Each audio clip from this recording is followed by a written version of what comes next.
Fix Our City power players met with the Liberals this morning to gauge their stance on the Hunter Development Corporation report, including the Wickham Transport interchange. The coalition obviously would appear to be coming into government next year, and I think it's very important that we get them to give us a commitment up front now to say yes, they're going to be supportive of this, so the people of the region know who they're going to be voting for. At the moment, there is no ray of light, there is no hope for us, even if we get a change of government, and it's not good enough. That's because the Shadow Minister for the Hunter proved to be just as cagey as his Labor colleagues when it came to revealing his party's position on the HDC report. The Coalition has continued to say we'll work with the community to make an informed decision in the best interests of Newcastle. So still no position? Well, it would be silly to be making a decision whilst we know the government has in its own hands confidential information in relation to the full costings of it. But Mr Gallagher did commit to pursuing the scoping studies release at an Estimates Committee hearing next month. I will be going after it as much as I possibly can. If they won't release it, then I'm going to be asking questions about it. It really should not be a case where I have to drag the Minister for the Hunter up to the microphone, kicking and screaming to answer questions. Madeline Bond, NBN News.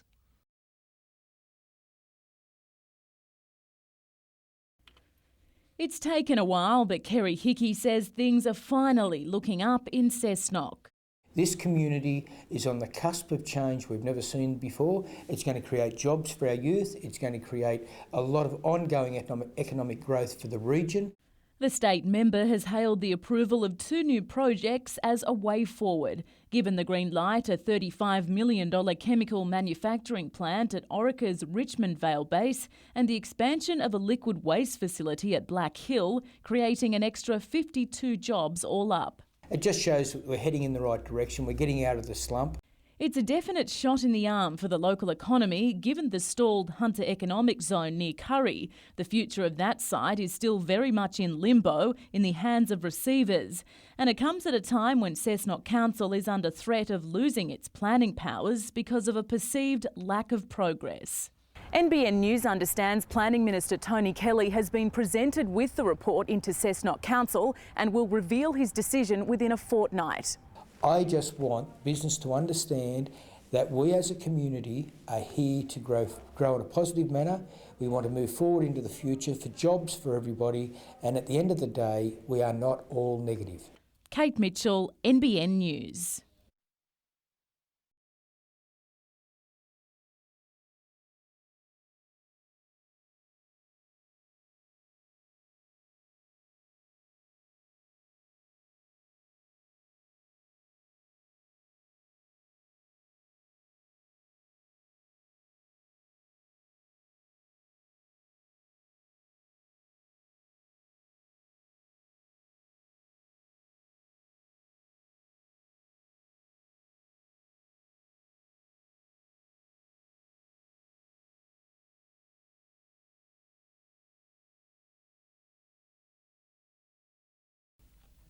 It's been 12 months since these volunteers got together for a knit-in, so there was lots to catch up on.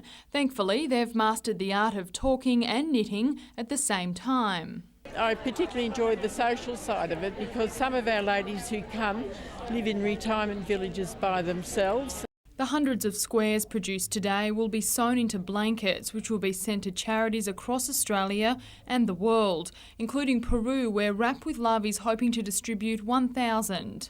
It's great to think that you're sending things to people who really need it. They may not have hardly any clothing, they're cold, suffering from hypothermia. I'm not a great knitter, but I can just knit squares.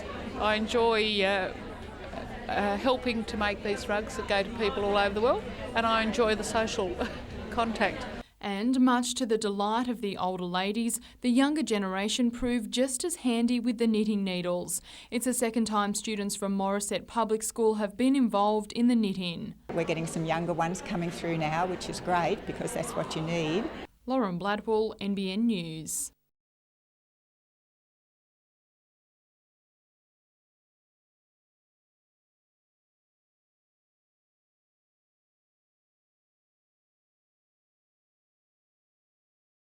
The hundreds of squares produced today will be sewed into blankets, which will be sent to charities across Australia and the world, including Peru, where Wrap with Love is hoping to distribute 1,000. 1 in 8 Australian men will be diagnosed with prostate cancer. Today, with wife Sue by his side, Michael Hagan revealed he's one of them. I was diagnosed with prostate cancer in June of 2009, aged 45. The former Knights coach says he wasn't surprised by the diagnosis because of his family history. Prostate cancer killed his father in 2002 and 2 of his brothers are in remission. I spoke to Lee and Nick about doing some work with the HPCA 12 months ago because of my family history. I didn't realise 4 weeks later I'd actually be in this group of people that suffer from prostate cancer. It was a shock, but like Mike said, I thought it would come sooner or later. And I think in a way, if it sounds a bit weird, I'm grateful that it's come earlier because he's younger and he's fitter and you've got more options. Because of that history, the premiership-winning NRL coach has undergone PSA testing since he was 40, something which no doubt saved his life. Well, I think you'd be foolish if you didn't take the time to get a PSA test done in the first place. It's not terribly invasive, it's not difficult to organise. Hagan started the relatively new treatment of brachytherapy last October and is expected to make a full recovery.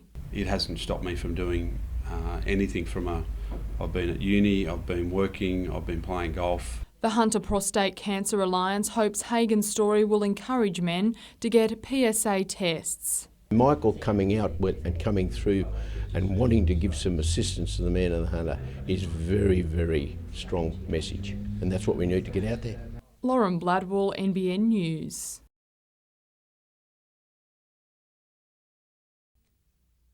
Injuries are an ongoing concern for the Knights, so the club is going to great heights to ensure its players are in peak condition. This morning, 5 on the injury list, including Jared Mullen and Con Mika, completed a heavy workout inside this mobile altitude chamber.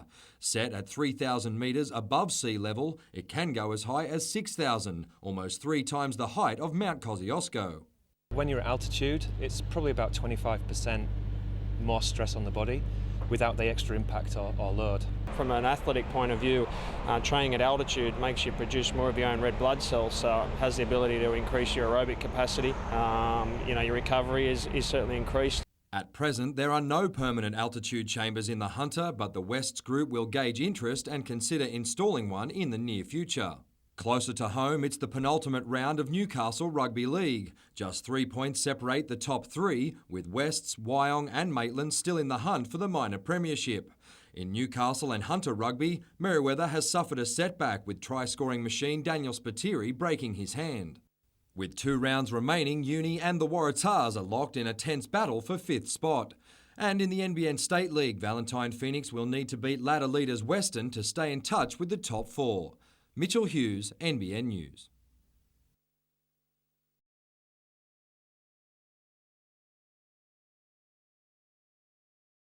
Thanks, Mike. Yes, it's home sweet home tonight for the Jets, but just what advantage that will provide will be interesting, given the team has trained on the surface just once since last season, and that was last night. The other point of interest, as you mentioned, is the return of former captain Matthew Thompson, and our own Mitchell Hughes caught up with him earlier today. Tomo, welcome back to Newcastle, mate. First of all, what do you think the reception's going to be tonight from the crowd? Oh, I'm hoping it's going to be all right, mate, but I guess I'll get treated like every other opponent. I mean, they don't want the best thing to happen to the Melbourne Heart, I guess, but and me in particular. But no, look, I'm not expecting anything and anything bad towards myself. I'd like to think I left on good terms, and everyone knows that I enjoyed my time here, and I'm just looking forward to getting out there tonight. And I guess they're hoping that I play well, but we don't get the result. What about the reception from your former teammates? Oh, look, same.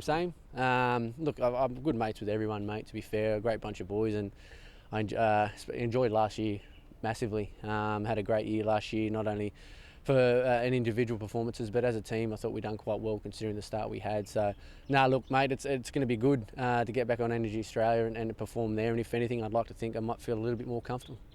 And finally, give us a prediction for tonight. Mate, well, no doubt about it. The prediction would be us winning, and hopefully I can put one away past BK.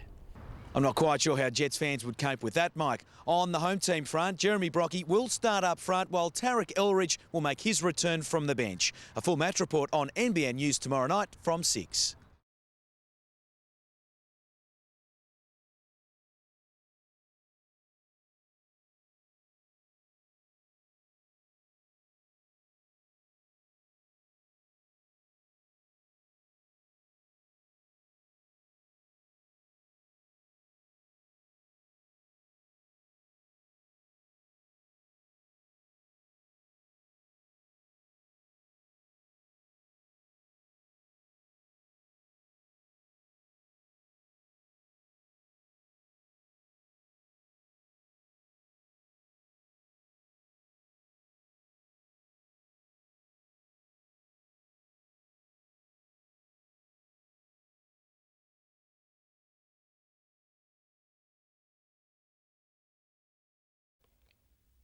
He's friends with John Howard and in close contact with Barry O'Farrell, but Hunter developer Hilton Grujon is preparing to sever ties with the coalition and could run against them in March. As one of the Liberal Party's strongest supporters in our region, to have to do something to deny them a seat in the region would be very hard to do. But if they don't come up with commitment to changing the imbalance, to giving us our fair share, they don't deserve to have Maitland as a seat. Mr Grujon says the Hunters suffered under both state Labor and Liberal governments as both parties have routinely denied the region what he sees as a fair share of state expenditure. And with no indication the situation will change, he's preparing to run as an independent. I'm prepared to put all my business activities into trust and devote myself into giving a strong voice for our region to get our share. His move will no doubt damage the Liberals as it could split votes between Robin Parker and himself and hand the seat to Frank Terenzini. When questioned about Mr Grujon's announcement, Ms Parker did her best to avoid the subject. What's your reaction to Hilton's announcement? Well, I'm running for the seat of Maitland. Hilton's always been a big backer of the Libs. Now that he's running against you, what do you feel? Well, the Hunter's been punching above its weight for a long time. Madeline Bond, NBN News.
Ben Kantorowski could afford a smile today, but it hid a ton of disappointment. With his side leading 1-0 last night against Melbourne, he scored another, but at the wrong end. People say that's football, or you could say it's just life. It was just one of those freak accidents. I was just running back and kicked it somewhere and ended up going in the goal. It cancelled out an earlier effort, which led to his side's goal. Kiwi star Jeremy Brockie scoring his first for Newcastle, and he had a message for fans back home before getting a few in return. Yeah, I got a couple of messages actually saying well done on your finish, but I think Cantor's is a bit better. In truth, there should have been even more. From Brockie included, as a stack of chances went unfinished from the home side. There's little you can do about this, however. Everyone agreed, bar the referee, who actually booked Michael Bridges for taking a dive, and the captain's expression said it all.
Well, Bob is certainly making the same promise that we're all making, and that is if the Coalition are elected to govern, we will cut out the wasteful and reckless spending.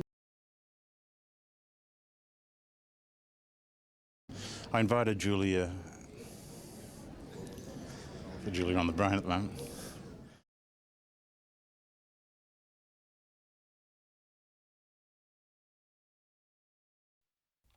In this peaceful Hunter Valley home, there are 3 little pigs. And a breeder who's laughing all the way to the piggy bank. People have always loved pigs, but not realising there's such a thing as a miniature pig. Crystal Griffiths was once accused of being a pork chop, but after 8 years of hard work, her pigs are creating somewhat of a fuss. You shouldn't be breeding miniature pigs unless you're working on getting them smaller, which I have achieved a lot. Just like the fairy tale, guys like little Jack Frost here are making their way into homes right around the country. Breeders hope they'll soon be as popular as dogs. Crystal's already selling a litter every month. They're great pets. They're gentle, they're great with children, and they're great with other animals because they're very sociable. So they're great to have around the house. Almost like a pig that thinks it's a dog. Sound familiar? You can teach your piggy anything you can teach a dog. You can take it for a walk on harness, you can get it to sit, you can get it to catch ball, fetch. And who knows, one day pigs might even fly. They do. I fly them all over Australia. Yeah, they do fly. Nat Wallace, NBN News. The Rosella mascot may have looked more like a chicken, but there's nothing yellow about West Defence. Defence took on a whole new meaning for Hayden Crouch, who ran out of room in the corner. With a glut of possession and position, it was only a matter of time before Gavin Quinn squeezed over. A bit of Jade Porter magic brought about Maitland's second, with the 5/8 finding Adam swaddling on the charge, and little was about to stop him. West's reply came through a sheer weight of numbers, with Steve Gordon making it 12-4 at half-time. The second half began much like the first, West under pressure and Gavin Quinn making the most of that. Rated one of the best in country rugby league, Vern Moena Mason powered his way across before strolling over for a quick time double, and didn't he make sure the home side know about that? By this stage, West was happy to try anything, and Todd Madison's kick landed just right for Ryan Lamb. But the Pickers snuffed out any chance of a comeback, with Crouch going the distance to help earn Maitland an important win.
It was a moment which will go down in Australia's political history for all the wrong reasons. They say voting's compulsory in Australia, but it's not compulsory to fill out the ballot paper.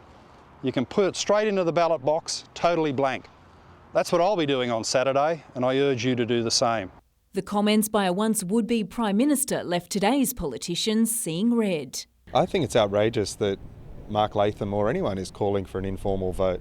A lot of people fought hard for people to get the right to vote, including women. Newcastle MP Sharon Grisson was on the hustings launching a new community transport bus. She missed Mr Latham's report but was aware of the comments made by her former leader. I've learnt in politics that you're never surprised. There have been many people who have contributed to this campaign, and some have done it positively, some have done it in a very negative way. I couldn't see too many people following his lead, but perhaps you could ask the current member for Hunter, who is his best mate. He probably is a little bit worried about Mark Latham going around saying those things. Mr Fitzgibbon denied that's the case as he opened his joint campaign office at Green Hills. Well, I think it's disappointing for Mark Latham to make those comments. We are very, very lucky to be living in a democracy, and we should be educating and encouraging people to get out there and vote. Jane Goldsmith, NBN News.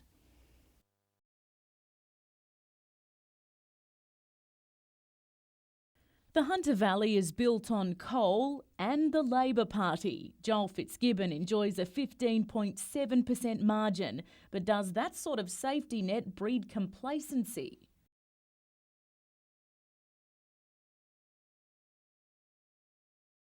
The National Party is running one of the most aggressive campaigns in the Hunter Valley. Upper Hunter councillor Michael Johnson determined to close the gap. If it was unwinnable, I wouldn't be standing. You can turn around and say, well, OK, do you just give it up? No way. Labor's had this seat for 100 years, and what have they done? They've done precious little. Infrastructure seems to be the main battleground for this seat, with both Labor and the Nationals already promising to solve problems with the Scone level crossing. The incumbent cites the Hunter Expressway as one of his triumphs and promises to fight for more similar projects using Labor's infrastructure fund, which is cashed up thanks in part to profits derived from the Hunter Valley. Of course, the Hunter region, as a leading coal region, will get its fair share. Organic farmer and Cessnock councillor Chris Parker is basing his campaign on climate change and easing pollution from our coal mines. The people have just about had enough of promises that have been broken, and you just never know which way they'll go. Swinging this seat really is a big ask. This is Labor heartland. The first person to hold the seat was Australia's first Prime Minister, Edmund Barton, and in more recent times it's been with the Fitzgibbon family for 26 years. Kate Mitchell, NBN News.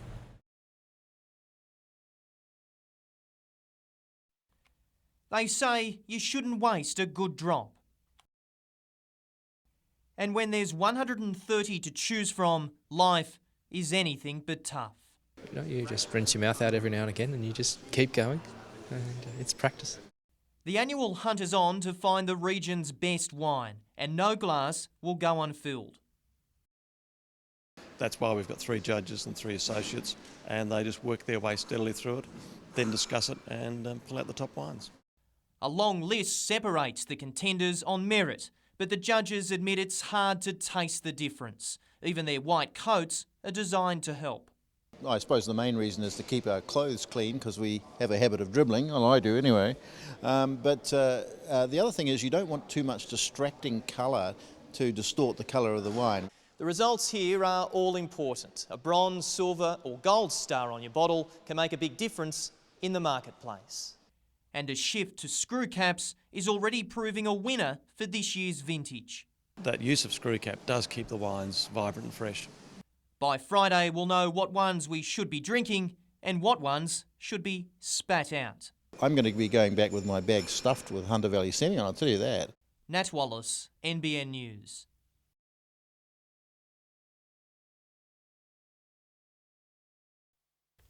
Harry Bowden may be small in stature, but he's big on personality, and everything today seemed larger than life. This is Forearms from the Ben 10 cartoon series, and Harry is a serious fan. There were high fives, hugs, gifts of tickets to the show, and a rather one-sided chat, Harry sharing his story with his new friend. Harry has the blood clotting disorder haemophilia, an inherited condition which doesn't receive much public attention these days due to improved treatments. His, though, is a difficult case because his veins are hard to access, meaning regular hospital stays. Why are you in hospital at the moment? What's happening? I need a port. A portacath is an intravenous device inserted underneath the skin to help administer treatment. This will be his 5th, but Harry isn't fazed. He's probably more up on medical jargon than what he is on nursery rhymes, actually, which, he does amaze everybody with what he does know and what he does listen to. Harry's older brother James also has haemophilia and manages the condition well at home. As Harry gets older, it's hoped he'll be able to do the same. In the future, we would like to teach Harry how to access his own veins, and that's really our goal, is to make these guys as independent as possible. You know, he copes as best as he can in a difficult situation.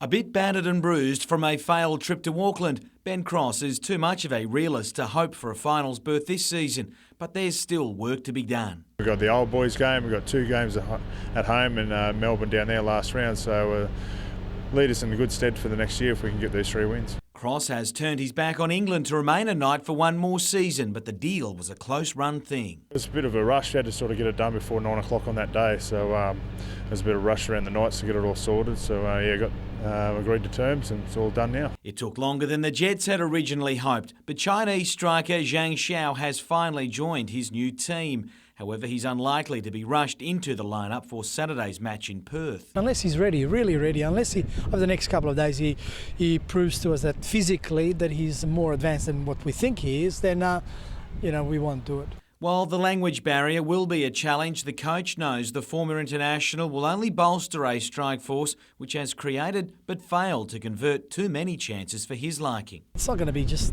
a thing that you can do overnight. I think it's obviously going to take some time, but let's hope not too long.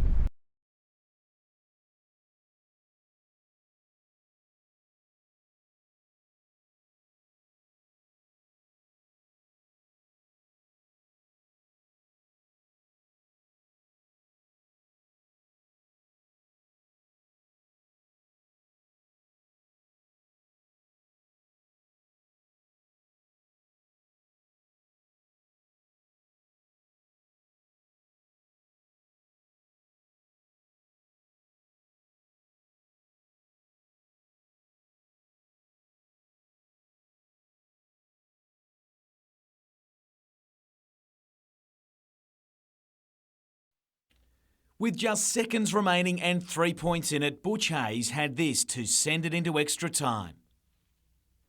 The veteran denied a deserved fairy tale finish.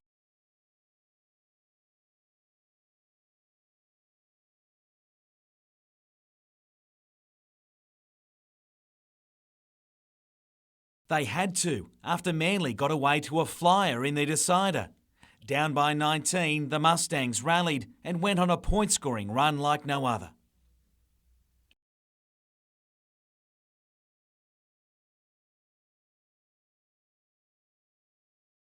When they drew level, the roof nearly did come off.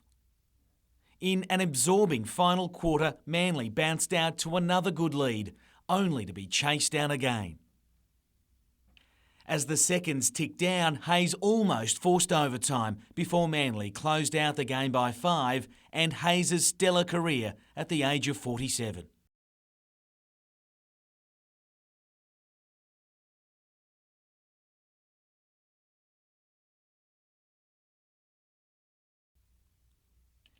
Jim Callanan, NBN News.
He's tipped to one day be Prime Minister and has certainly made a rapid rise. Former union boss Greg Combet was drafted into Parliament in controversial circumstances, taking the seat off Kelly Hall before the 2007 election.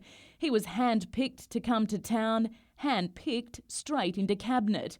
But just don't accuse Mr Combet of using this electorate to further his own career. And I don't think anyone can question my motives, and I've come here to apply my energy to represent people in my electorate and to contribute to a federal Labor government, and I work hard and do my best for people, and they can judge me on results. Despite holding a very safe margin of 14.7%, the coal engineer from Sydney's northwest says the ALP is not complacent and that Charlton and the Hunter as a whole is getting a good deal.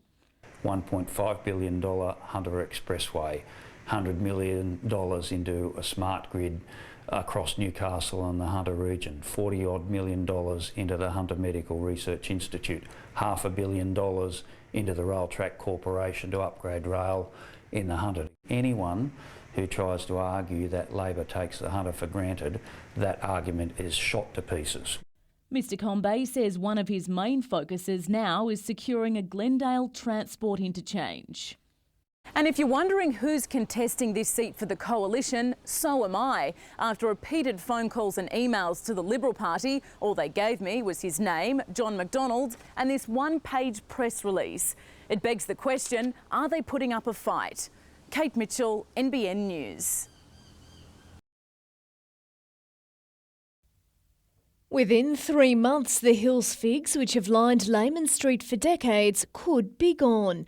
Newcastle City Council officers are tonight recommending that each and every tree between Derby and Dawson Street be removed after around 18 months' worth of internal and public debate. I just want the council to come to a conclusion with this, make a recommendation so the officers can get on with it. The report recommends that liquid amber trees be planted through the centre of the road. The total cost of the project is estimated at $1.4 million. That's upset some residents who have fought hard to retain the figs. Having a single row of trees down the middle of the road is not what most of the community want. The community actually value the cathedral-like, canopy that we have. Katie Rashke also says liquid ambers are an inappropriate choice. They tend to drop branches much more than Hills figs do. They tend to drop some kind of seed, which is a trip hazard. They're not native. Community groups fear once these figs go, the city's 1,200 other specimens could face the same fate. Smaller trees along King Street's East End have been cut down like the Hills figs. Council says they were unstable and had to go. Madeline Bond, NBN News.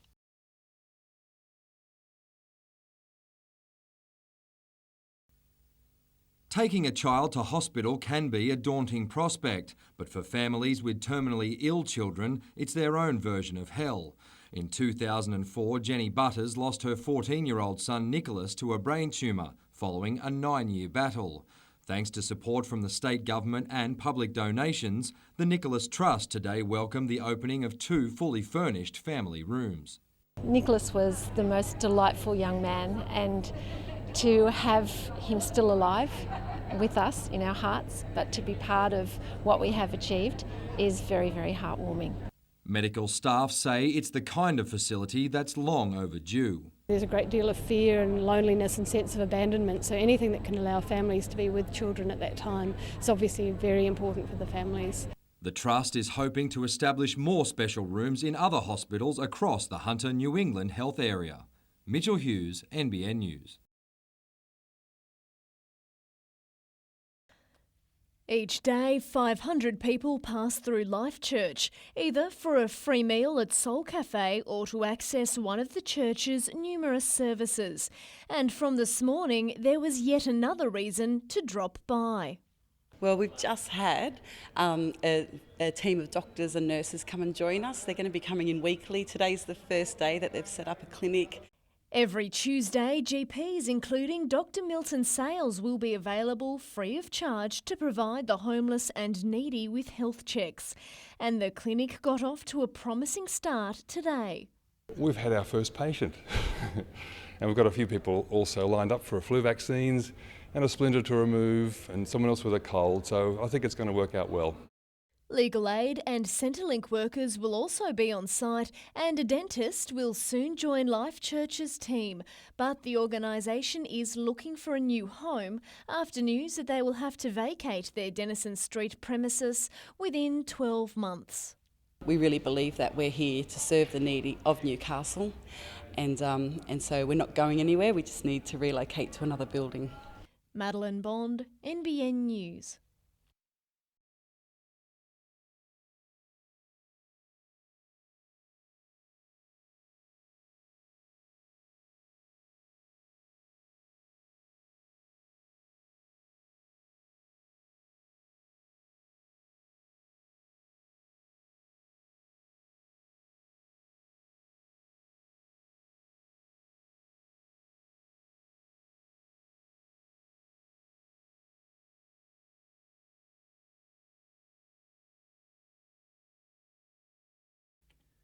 Most judges reckon any realistic chance the Knights had of finals football ended in Auckland. It left them needing to win their last 3 games and hope other results fall favourably.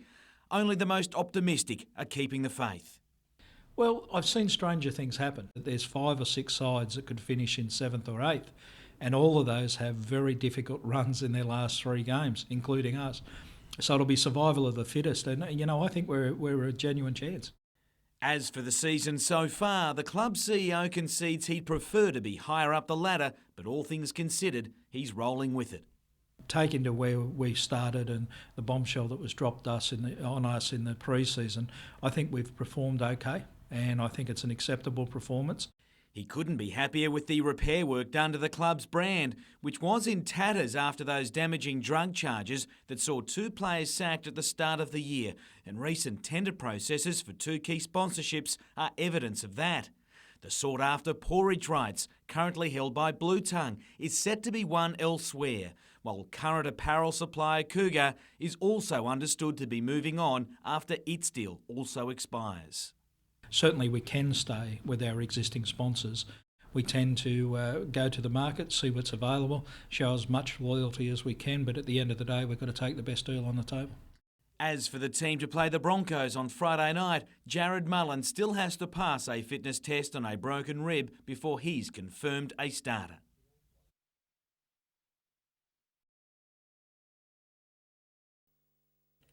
How does a professional golfer relax back home? By playing around with mates, of course. Far from the rigours of the tour, this was about bragging rights. And the pro was at risk of being upstaged.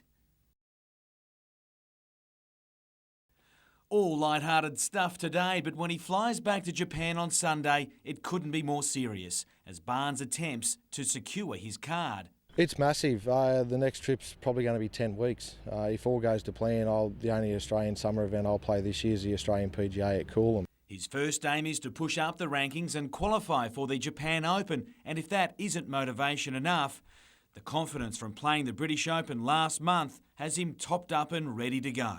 To get my first taste of a major around the old course, it makes me want to play more and puts the fire back in the belly. And all the while never forgetting where it all began, with his mates at home backing him all the way. Jim Callanan, NBN News.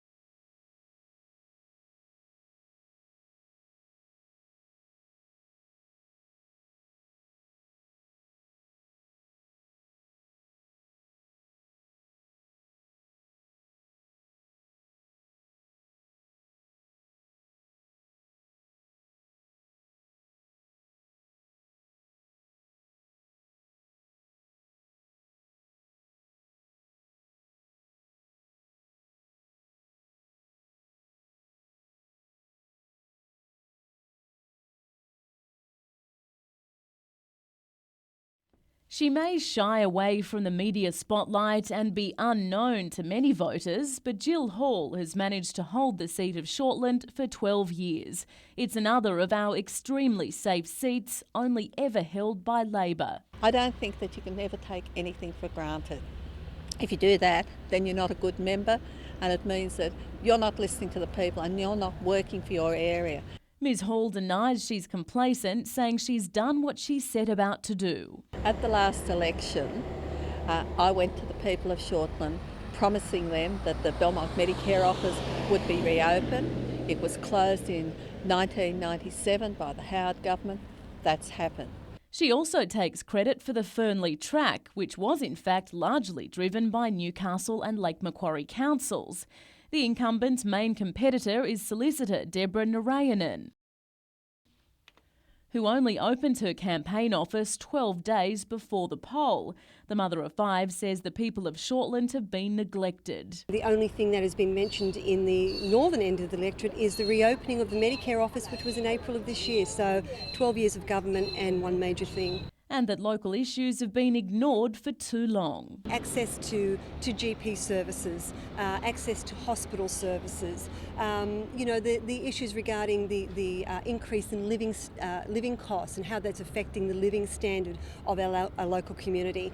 Teacher and Lake Macquarie councillor Philippa Parsons, unsurprisingly, says education is one of her election platforms. It's our policy to increase funding to all levels of education that translates into smaller class sizes and more teachers.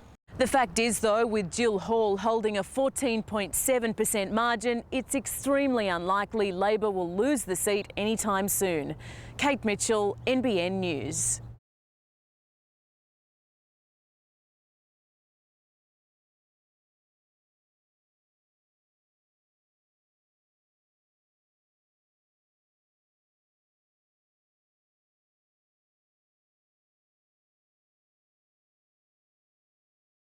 Oh, I still can't believe that Newcastle would actually let this happen to itself.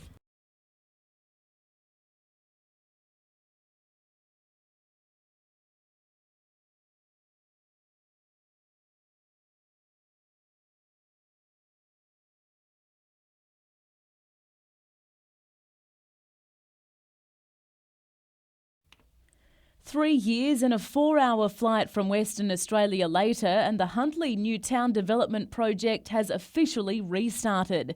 The heads of LWP, the Perth-based company behind the development, have just submitted a new state significant site study. First time, it wasn't rejected because of its merits. It was rejected because there was a flaw in the process. In fact, the merits stood up very well, and the environmental package was not only approved by the state government but also approved by the federal government. The sticking point the first time around was a land swap agreement, which was deemed illegal. There's a lot of money at stake, and we believe we followed the right process. Unfortunately, the court found otherwise. This time, conservation space, seen here in the green, is being set aside within the new town, as well as another 5,000 hectares of land nearby. As for the infrastructure needed to provide for all these extra people, the developers say the prospects have improved now that construction of the Hunter Expressway has started. With respect to water and sewer, Hunter Water are now much more advanced with their planning for the area and have commenced expansion of the Brankston wastewater treatment plant, for example.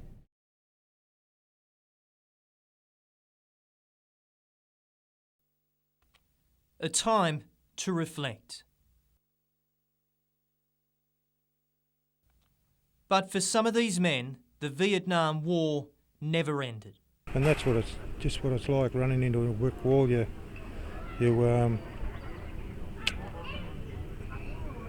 can't seem to function one day to the next. 44 years ago today, the Battle of Long Tan began. The Australian soldiers outnumbered 20-1. But somehow they forced the Viet Cong from the jungle. Next day they said it was just like a World War I battlefield. There was pieces of bodies everywhere. Including 18 Australians. And those who remember are still fighting this war for recognition. The hierarchy give themselves medals. Didn't worry about the troops. But soon others might take up the fight. It makes me realise how lucky our generation is that we still aren't in that situation of war, and it's very moving. Nat Wallace, NBN News.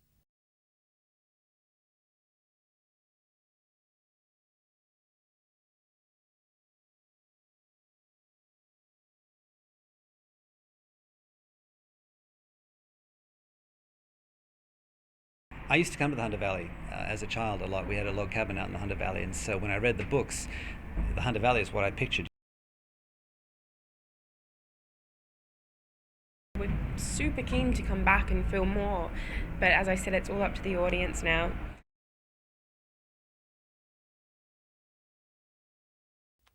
Kerry Hickey went about his duties, but with his political career on the line, today was always going to be tough.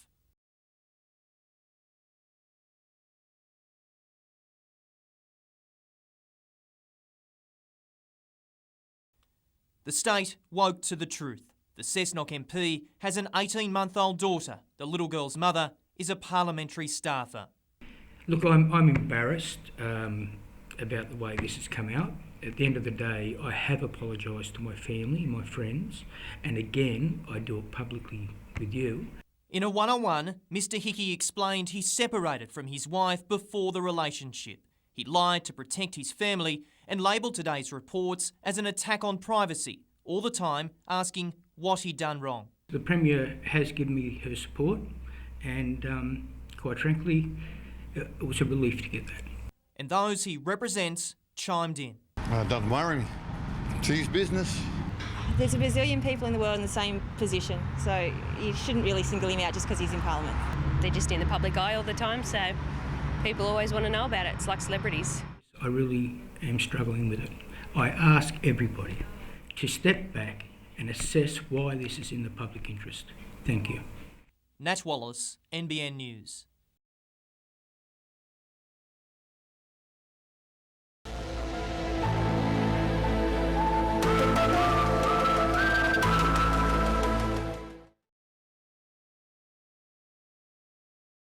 If you believe as these motorists do, this is footage of the Lemon Tree Passage ghost. The single headlight apparently belongs to a 20-year-old man who was killed in a motorbike accident on Lemon Tree Passage Road in 2007, and ghostly encounters are said to be increasing. Paranormal investigator Murray Byfield has conducted several tests and is sceptical about the urban legend's authenticity. I think that they're ordinary car headlights or motorbike lights, yeah. Which I believe is a line of sight issue. So when it goes out of your line of sight, the lights seem to disappear.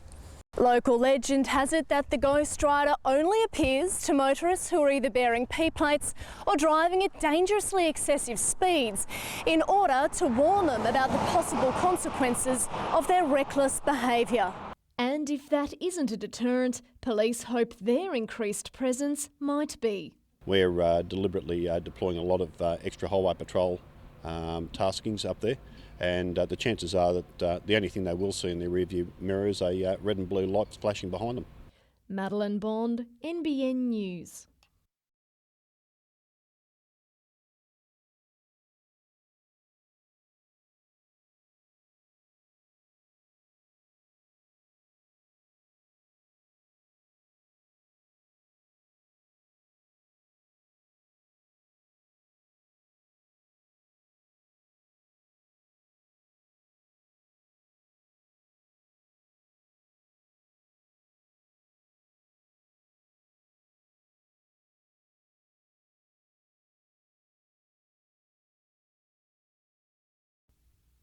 Depending on who you ask, the Knights' season still hangs in the balance, but finals or no finals, Jared Mullen is still desperate to finish the season on a winning note.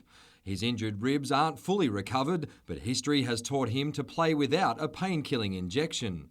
Nah, mate, I think the last time the doc needled ribs, he did Joey's lungs, so I won't be getting needles, no, nothing about that. Mullen will rekindle his halves combination with captain Kurt Gidley, which sees Scott Duro drop out of the squad after a solid effort against the Warriors. I think I went back to the way Kurt and Mullen had played together in the 2 previous weeks, and they probably, you know, and Shannon McDonald's form's been okay as well, so that's the way we've decided to go. Yeah, it's been good. You know, we had 2 good wins there against 2 top sides there, so hopefully we can keep that ball rolling for sure. Mullen may have been cleared, but Cooper Vuna and Matt Hilda will have to pass a fitness test tomorrow. Meanwhile, the Broncos say they'll replace injured skipper Darren Lockyer with teenager Corey Norman. But for now, the Knights believe Israel Folau and Sam Thaiday present the biggest threat. With Thaidays' charges, the way he sort of absorbs tacklers and breaks tackles, and Big Izzy in the air and both with his deadly right foot, you know, they're both real game breakers and players of the highest calibre. Newcastle is looking for its 5th straight win at home and its 3rd straight win against Brisbane. Mitchell Hughes, NBN News.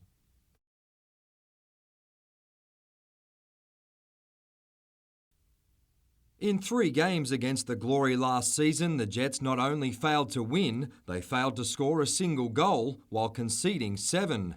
Vice-captain Lubo Milicevic believes it's time for a change. I think it's about time that we went over there and won and really showed everyone this year that we're, a force to be reckoned with. Despite adding classy goalscorer Robbie Fowler, the Glory have established themselves as an aggressive physical side.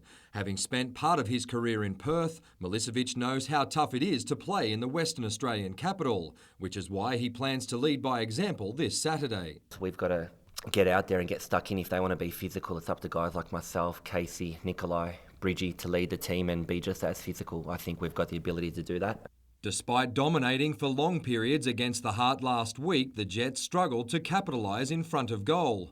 The coach will finalise his squad after training tomorrow morning, but has hinted that he may tweak the starting lineup. We'll have some change, but there won't be too many. I think the players that have been playing over the last couple of weeks have done quite well. Mitchell Hughes, NBN News.